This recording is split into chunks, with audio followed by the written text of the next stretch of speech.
In this lesson, we're going to run through setting up a mini session in Sprout Studio. A lot of photographers run mini sessions or VIP sessions or limited edition sessions. Usually we have them themed, right? You'll do it for spring, or you do it for the fall time, or you'll theme it around a holiday.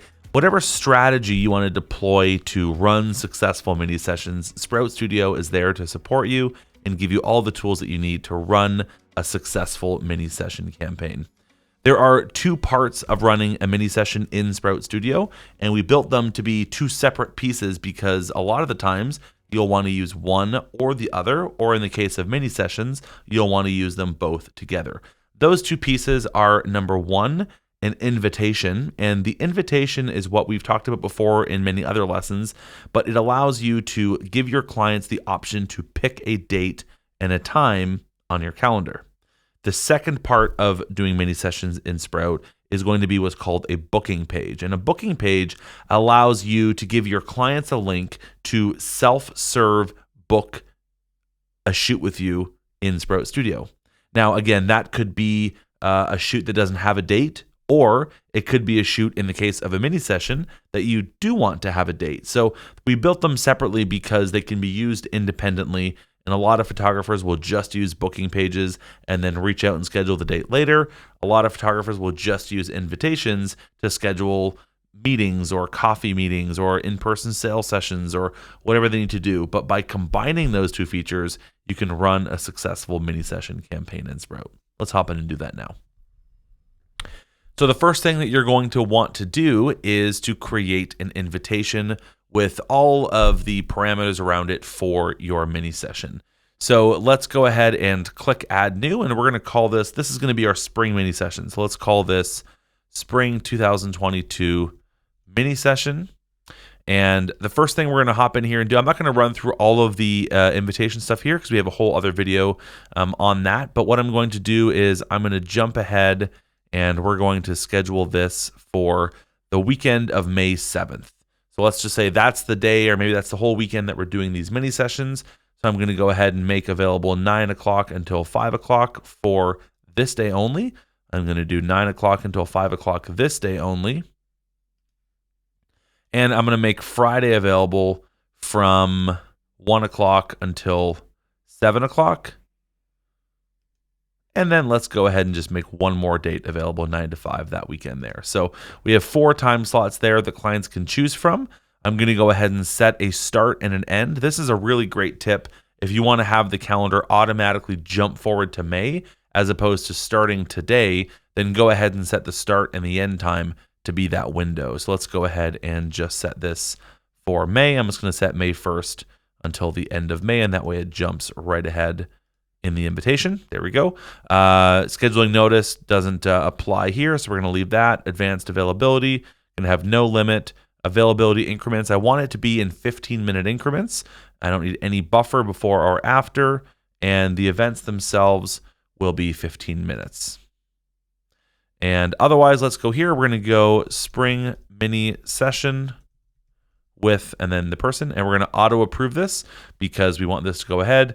Location TBD, details will be emailed.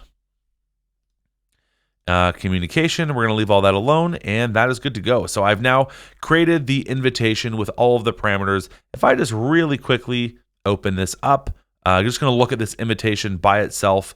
You can see here it jumped forward to May. Here's all those time slots available that our clients can choose from, and we're good to go. So I'm going to close out of that for now because the invitation by itself is not what we want to send to our clients. We want to add that invitation into a booking page. So let's go over here. Let's make our mini session booking page now. So we'll go here, add new, and we're going to call this spring 2022 mini sessions. So the first thing we want to do is add the invitation up here. So we're going to say add the invitation. We want to schedule the shoot date, and we want the shoot date or the invitation to be this one right here. That's the one that we just made together. So we're all set there. We don't need any additional invitations, so we're going to leave that one alone.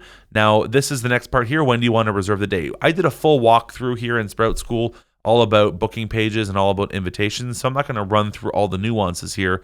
But what I do want to do is I want to set this to only reserve the date once they've paid, and then I'll automatically close leads in 5 days if they haven't paid. I have my welcome message. I'm just going to hop open here and maybe customize this a little bit. Good to go. All right, we're going to go update. Now let's go down here under offerings. I'm going to choose my portrait price list, and I'm going to go ahead and add 3 of the packages that I've got available for mini sessions.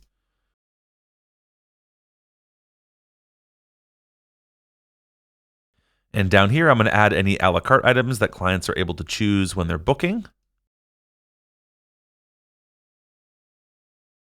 Okay, there we go. Questionnaire, I'm going to leave that alone. Contract, we're going to add my portrait contract here and click add. And then we're going to set this to be due immediately. So the client must pay the entire amount up front, and then thank you message is all specified there. Jumping up here, we're going to have this create a family portrait session. Maybe we'll go ahead and create a new one. Let's do that instead. Let's call this a mini session for my shoot type. Choose a pretty color and go save. We're going to leave this at Canadian dollars. Settings here, this all looks good to me. I don't have coupons, so I'm going to turn that off. Notes and logs, we're going to leave that one alone. Okay, and that is basically it. I'm going to go ahead and click the Make Live button, and now I have a booking page created for my mini session. So if I click the View button right here, this will now open up that booking page, and this is the link to the booking page that I'm going to want to send to my clients. So let's walk through what this looks like from my client's perspective. I'm going to click Get Started. The first thing I'm going to do here is choose a date. So this is the invitation. So I can go ahead and grab a date here, and we'll grab a time slot, and we'll confirm it.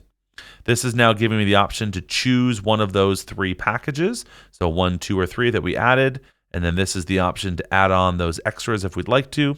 There's the payment schedule. You'll notice that coupon box that might show up otherwise is not showing up here. Now that's because we turned that off in the booking page. Click next here. This is where the client can give you their contact information. There we go. We'll click next. This is where the client will now sign the contract. Now again, nothing is booked yet. The date is still not reserved in your calendar. If another client were to come in and choose this same date and time right now, and if they were to get in and sign the contract first, then they would get that date and time. And when your client went to sign this one, it would actually give them a notice saying, hey, this date's no longer available. So let's go ahead and just sign as the client. We'll go accept and pay. And now we are good to go. They will be prompted to pay. There we are. Now, obviously, in a context like this, my recommendation would be to allow only credit card payments for this. I had just 3 options there that were not credit cards, just for the purposes of this demonstration. But you can see here how having just a credit card is obviously more useful in this case. So we are good to go. Now, if I go back into Sprout here and then go onto my leads section here, you'll see there's that Jeff Baxter mini session. It was created as a type mini session. If I click this and go into the booking proposal section here, you can see that it's ready for me to sign as the photographer. So now I can review it and sign it. I can sign as the photographer.